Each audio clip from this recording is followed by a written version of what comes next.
Salut les amis de Des chiffres et des infos, que le grand Dieu vous bénisse. L'ovulation, la fécondation et l'implantation. L'ovulation. Une grossesse survient lorsqu'un spermatozoïde et un ovocyte se rencontrent. La réserve en ovocyte, cellule reproductrice féminine, est entièrement constituée durant la vie intra-utérine de la future femme.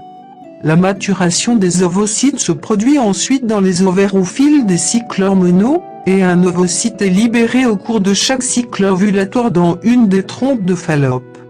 La fécondation. Les spermatozoïdes libérés par l'éjaculation vont cheminer dans l'utérus, puis dans la trompe de Fallope, jusqu'à ce que l'un d'eux rencontre l'ovocyte. Alors, le matériel chromosomique des deux parents s'appareille. Le patrimoine génétique du futur individu est désormais constitué d'une nouvelle combinaison de 23 paires de chromosomes, héritage de ses parents. L'embryon va pouvoir se former. L'implantation, deuxième semaine post-conception.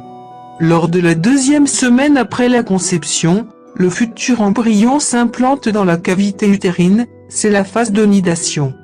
À la fin de cette deuxième semaine, le placenta commence à se former.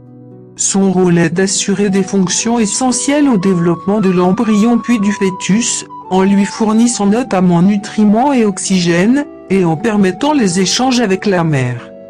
Les premiers développements de l'embryon, troisième semaine post-conception. C'est le début d'une phase de développement rapide de l'embryon, qui va durer 6 semaines. Pour la mère, elle coïncide avec la semaine qui suit la première période menstruelle manquée, et avec l'apparition des signes de la grossesse. C'est la période cruciale de l'organogenèse, les tissus et organes du fœtus se développent. La circulation sanguine, encore rudimentaire, s'établit et le cœur de l'embryon commence à battre dès la fin de cette troisième semaine. Le développement de l'embryon, 4e à 8e semaine post-conception. Les organes internes et les structures externes majeures apparaissent.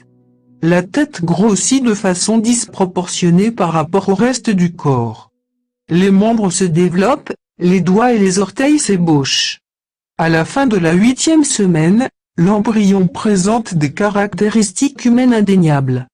Les organes sexuels externes ont commencé à se différencier, mais le sexe est encore difficile à déterminer. Le début de la phase fœtale, dès la 9e semaine post-conception. La période embryonnaire se termine et laisse place à la période fœtale, qui prend fin avec la naissance de l'enfant. La période fœtale se caractérise essentiellement par la croissance du corps et la maturation des organes et tissus. L'objectif est de préparer harmonieusement le fœtus à la délicate transition entre la grossesse et la vie en dehors de l'utérus. Merci de partager, et n'oubliez pas de vous abonner.